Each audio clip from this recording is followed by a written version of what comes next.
Welcome back to our AP Chemistry Chapter 14 notes over kinetics. Previously we looked at how we would use experimental data to determine the orders of a reaction and the rate constant, and therefore be able to write the entire rate law expression for a particular reaction.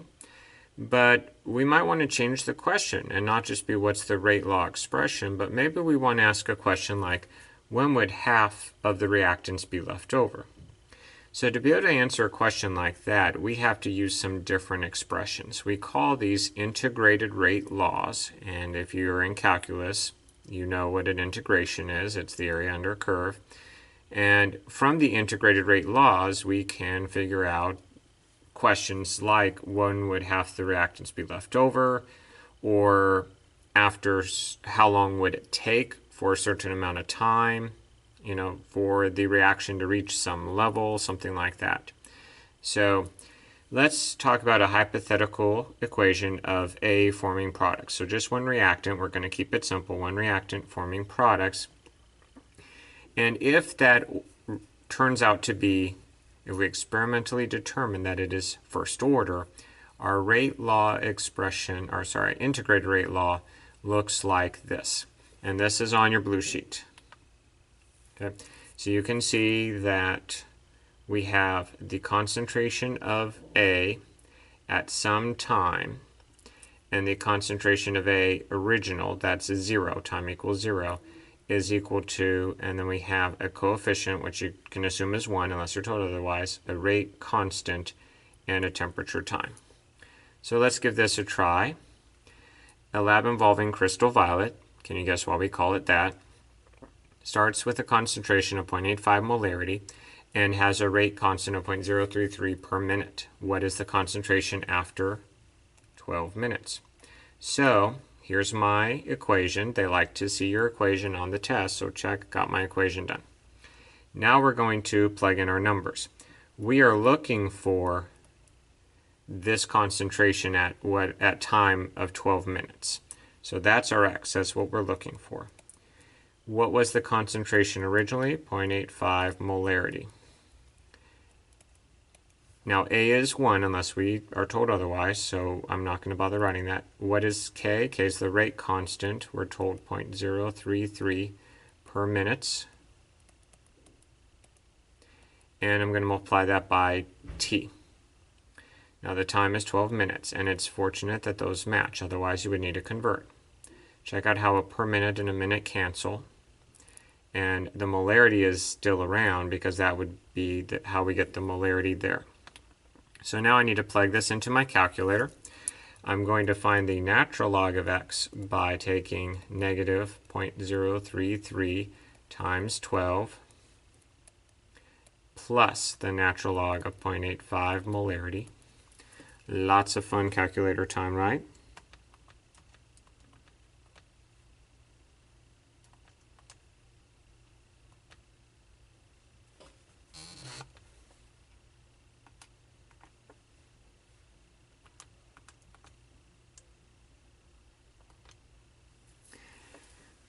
And I get that the natural log of x is equal to negative 0.558519. I'm just showing a lot of numbers. Molarity would still be the label hanging around. Now that is not my answer. To get my answer, I need to take the e of both sides, the anti-natural log. So here to get my answer, which is the concentration of A at time 12 minutes, okay, I'm going to take the e of that number. And I get 0.57, rounding to 2 sig digs, because I'm given 2 in the problem. And the label not canceled is molarity, and there we go. So I went from, in 12 minutes, I went from a concentration of 0.85 molarity to a concentration of 0.57 molarity. Okay. Now, nuclear decay, as we're talking about first order reactions, is always first order. Why is nuclear decay always first order? Well, two things happen in nuclear decay. the time frame for the decay is always the same. If you start with 100 grams, if you start with 50 grams, if you start with 7,248.975 grams, the amount of time for the decay is always the same. But the concentration each time a half-life occurs is going to depend on how much you start with. So that's why it's first order. Concentration does vary, but the amount of time for the decay does not. So that qualifies it as a first order reaction, and we'll get back to that. We can take the earlier equation for first order integrated rate law, and we can rearrange it, grouping those natural logs to look something like that. Okay. This allows us to compare amounts of what is left over after a certain time. We're going to be able to compare from time 0 to time whatever, and we could do this at the half-life if we wanted to. So really tough question for you. How are those going to compare at the half-life? How would my original amount divided by what I have left over at the half-life compare? Well, at the half-life, how much is left? 1/2.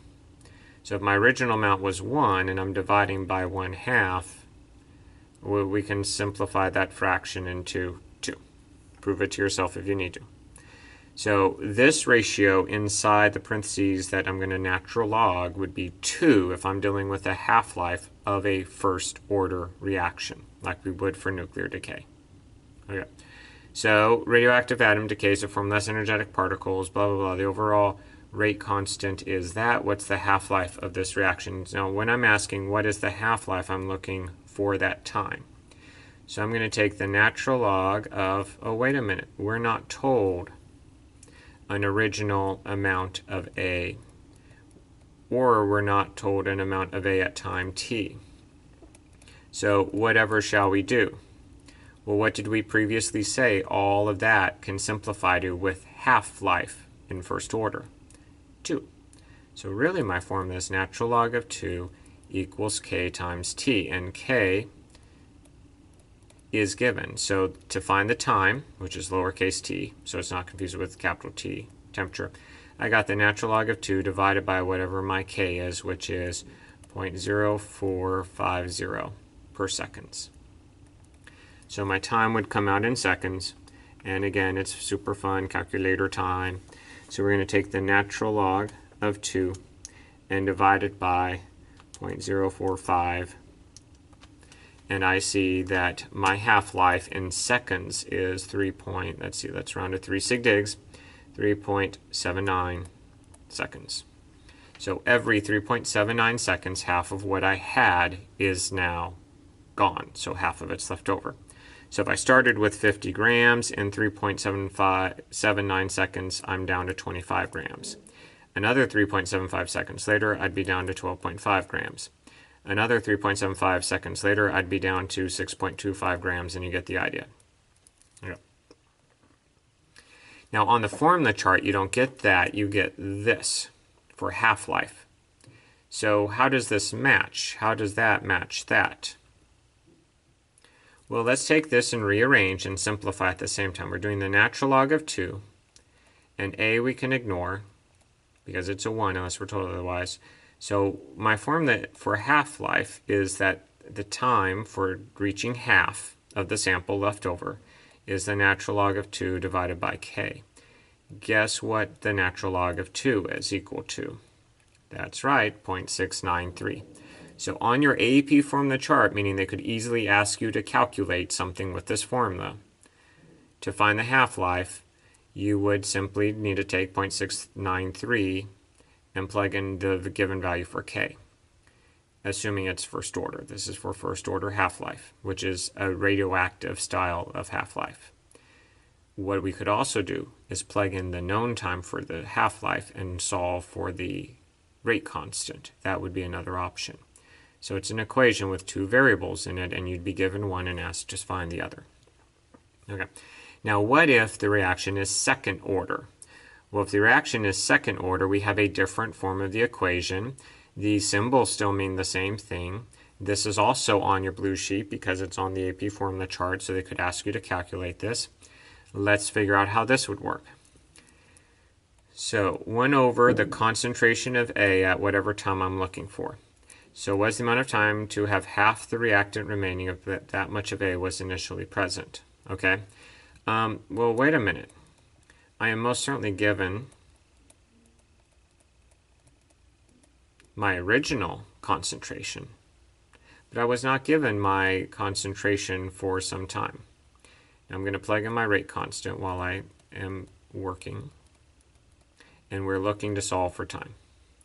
What should I do? Like, I can't do this equation, right? You can't say on the test, oh, it's a trick question, I can't do this. They would never give you a trick question. They would never leave out information you need. Here's the information you need.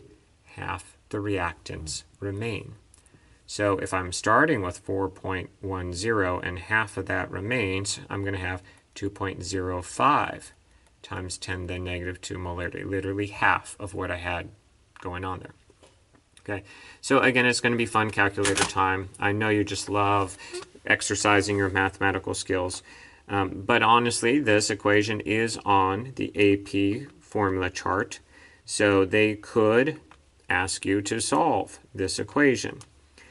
Is it going to be likely that they ask you to solve for this equation like we're doing now? Well, then again, it's probably not as likely as them asking you to interpret what's going on.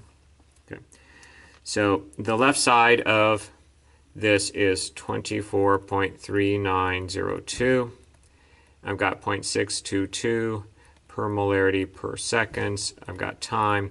Sorry, there is a molarity, a per molarity hanging out there, because molarity has been the denominator of both of those. Okay, and so I'm going to divide to isolate my t, and the per molarities cancel out, and therefore I have my time in seconds being 39.2126 seconds, not per seconds anymore because I divided, so that per second is the denominator, and there we go. What we need for sig digs is 3. So my final answer would be 39.2 seconds, and that's what I would claim as my final answer. So that's how much time would take to go for half of the sample remaining. That's my half-life time again. Okay, and then we can have a reaction where this same similar simple equation is 0 order. Okay, so in 0 order with respect to A, it would look like this. This is not on your AP equation list, so they would not ask you to solve for this. Unfortunately, that also means that you can't reference it just as a reference point. So note they only put first order and second order reactions on the formula chart. As much as I want you used to counting 0, 1, 2, you'll see why in a moment, on the formula sheet they just go 1 and 2. So you need to be very aware of that. Very interesting. What would the units of K be? Well, since it's 0 order, the concentration is always 1 less than the order. The concentration would have the molarity down here to the first power. Okay, so it would be in the denominator, along with the time being seconds or minutes or whatever. So it would be a fraction with a 1 there, or it would be written as a per molarity per second or something like that. Okay, so let's kind of organize all this. You have this in your notes and you can see how to organize this. There's some very important things I want to point out on this chart. Very important chart for you. Okay, first off, this is given on the formula chart. This is given on the formula chart. This is not. So on your formula chart, you can't count 0, 1, 2 like I want you to normally count. You have to count 1, 2. And know that the equations will be in the same order. So know that order. Know that this works for 1, know this works for 2, because they don't label that. Also on the formula chart is this for the half-life. Now, pretty much only nuclear decay is guaranteed to be first order in terms of the integrated rate law. So anytime it's a nuclear decay question, you could almost fairly well assume it's going to be this formula. So these are good formulas to know where they are on the formula sheet and to know when to use them. Use these for first order. Use this for a second order. Okay. Interesting thing happens when we graph it. If we rewrite these equations into slope-intercept form, we can get these graphs, and a very interesting thing happens. We get a straight line for zero order with the concentration versus time graph. And the slope, the slope is the negative k. Because we negatize it up there, that makes it positive. So it's a negative k, and the slope is the rate constant. So it's another way to find the rate constant, and our intercept is a naught. With first order, it looks exactly the same, right? But it's not. Check that out. Now it's only going to be linear with the natural log of a. And then we have our y-intercept being the natural log of concentration original. Our slope is still the negative, because it's going down, rate constant. For second order, it looks different, but here's the key. It is a straight line for having a reciprocal of the concentration. And therefore, our y-intercept is the reciprocal of the original concentration, and the slope is exactly equal to the rate constant. We don't need to negatize it to make it the rate constant, because rate constant should end up being a positive number. So that negative and that negative in the equation makes that positive. Down here, we don't have a negative in the equation, so we don't need to make that positive. Okay, that is important enough. I want to say that again. Wrong button, sorry. Memorize this. It's not hard. I can have zero order, first order, second order. I can have 3 graphs for each. And on our lab, this is how we're going to figure out if it's 0 first, second, is you will graph all 3 possibilities and then pick the graph that tells you what you need to know. So here we go. The first graph is concentration versus time. So concentration versus time, concentration versus time. Second graph is natural log versus time. And third graph is reciprocal of concentration versus time. CLR. Sorry, that didn't work.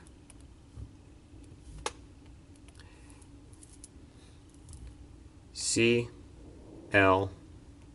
Okay, so concentration, L for natural log, R for reciprocal, CLR. Maybe you remember some old television commercials of Billy Mays selling you CLR, calcium lime and rust remover. It's a great mnemonic for remembering this, but memorize this one way or the other.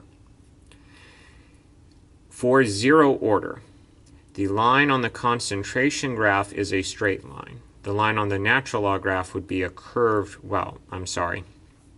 I apologize, I got overzealous.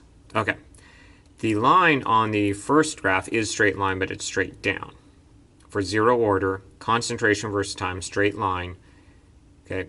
The natural log would be a curved line going down, and for reciprocal, curved line going up. So straight line on concentration tells us zero order. That literally identifies that. They could give you a picture of this graph on the test. In fact, they've done this in the past and have asked what order is it.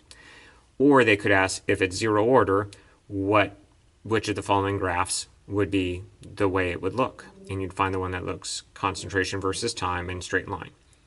For first order, our concentration graph is curved line, our natural log graph is straight line, and our reciprocal is curved line.